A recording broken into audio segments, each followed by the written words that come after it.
of transmission media which we have seen.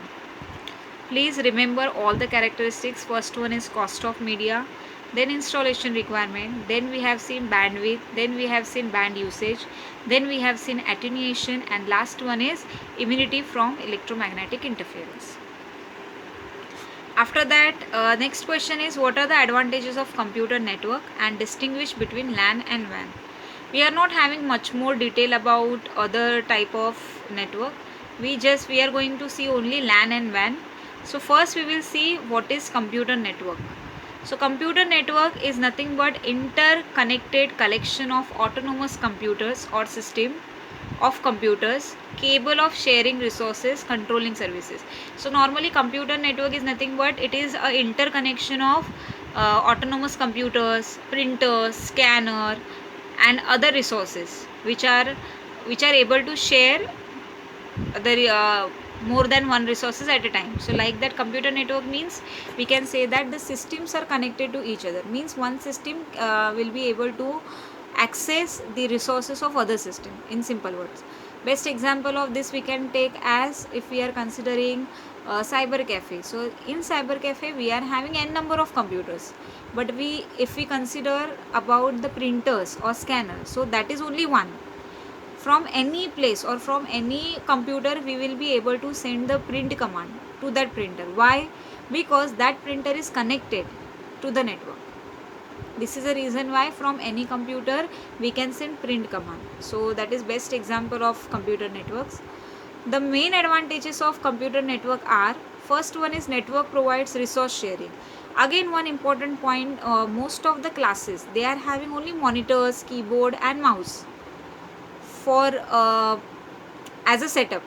There will be only single computer which will be having CPU, and other computers will not be having CPU, but still on first computer whatever software you have installed, that will be visible to all the other computers those are not having CPU. Why it is possible?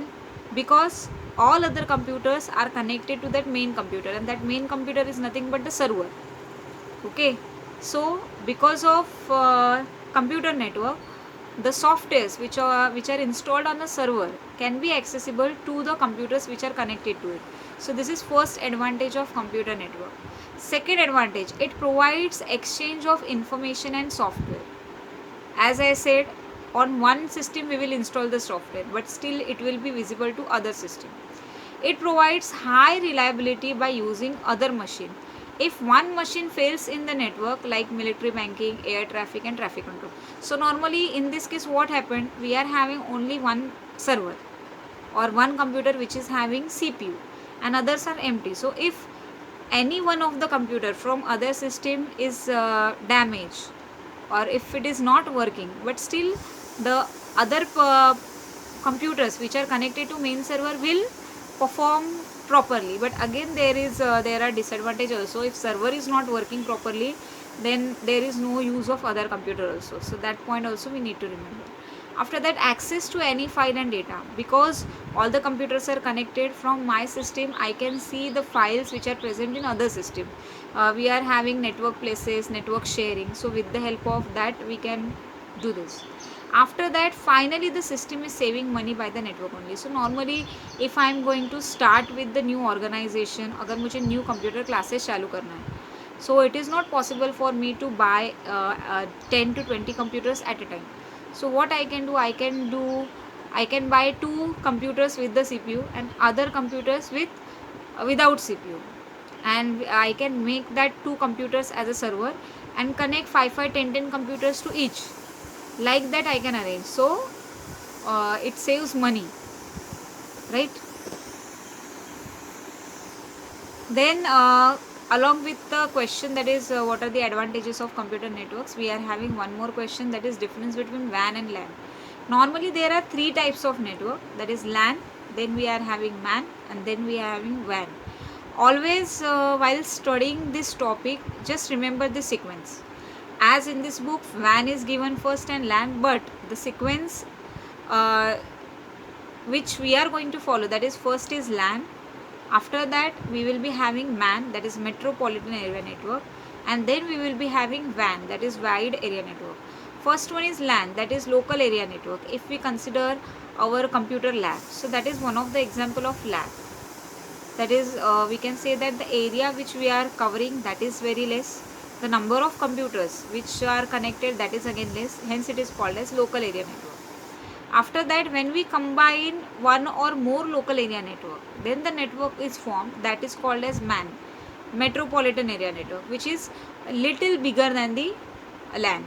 After that, when we combine multiple MAN, that is metropolitan area network, then the network is formed, that is WAN, wide area network, which contains large number of computers. So now we are going to see the difference. First one is LAN, local area network, in which group of computers are connected within small area, that is important, like room, building or campus. So that is example of LAN. And in case of WAN, that is wide area network, is the interconnection of LAN or MAN can be located entirely within a state, country or around the world. Means there is no geographical limitation in case of WAN, wide area network. Second point, that is WAN, data transfer speed is comparatively high, such as 1000 beats per second to 10 million beats per second. Actually, after 2, the next line is shown under WAN section, that is 10 million bits per second. That is part of LAN only, but it is printing mistake.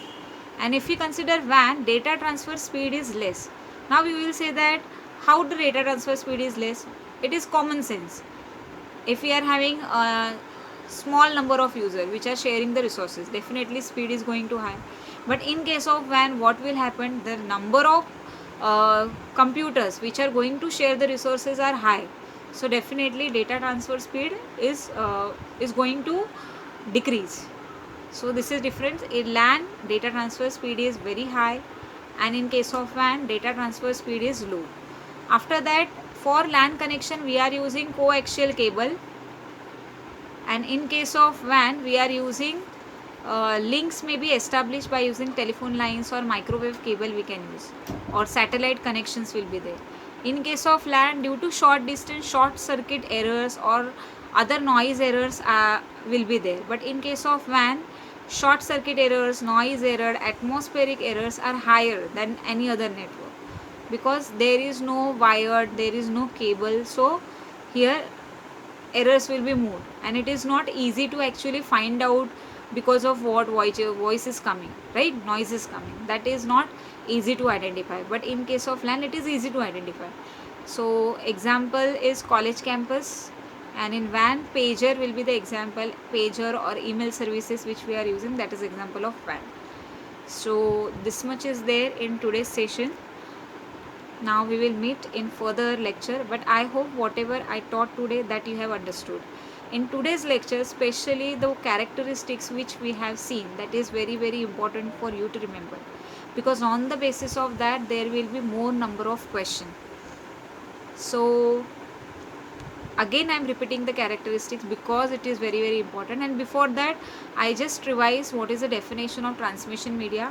So transmission media is a path through which the electrical signals are transferred from one system to other. Okay, so there are total 6 characteristics of transmission medium. First one is cost of cable, second one is installation requirement, third one is bandwidth, fourth one is band usage, fifth one is attenuation, and sixth one is immunity from electromagnetic interference. So all these characteristics are very important. On cost of media means the price of the cable. Okay, if we decide or if we select any cable, so along with that we just have to decide cost also. If it is higher and our budget is low, then we can have other choice also. After that, installation requirement means sometimes for the installation of transmission media we need skilled person, and sometimes they are not available also. After that, bandwidth is nothing but it is a data transfer speed, or it is a measure of data transfer, means how much data can be sent per seconds by the system, that is calculated with the help of bandwidth. And if we are having short cable, the bandwidth will be high. After that, next one is band usage, means we are having two types, that is baseband and broadband. So in case of baseband, entire capacity of a cable is assigned to a single channel, and in case of broadband, more than one channels are sharing the capacity of single cable. After that, we have seen attenuation. Attenuation is the measure of how the signal weakens when it travels a specific distance, that is called as attenuation. And to avoid the problem of attenuation, we will place amplifier or repeaters after certain distance, which will amplify or which will give strength to the signal, so that signal will again uh, transmit in previous manner only. After that, immunity to electromagnetic interference means the capacity of signal to defend the electromagnetic interference, like noise, lightning, heavy rainfall is there. After that, if there are bounces, so all such electromagnetic interference factors are there, from which if the cable signal is not affected, then we can say that the immunity of that particular signal from electromagnetic interference is very strong. So these are the characteristics. Then we have seen computer network, and after that we have seen WAN, that is wide area network, and LAN. So LAN is smaller and WAN it has no limit. Data transfer speed of LAN is very high and WAN is slower. After that, normally LAN uses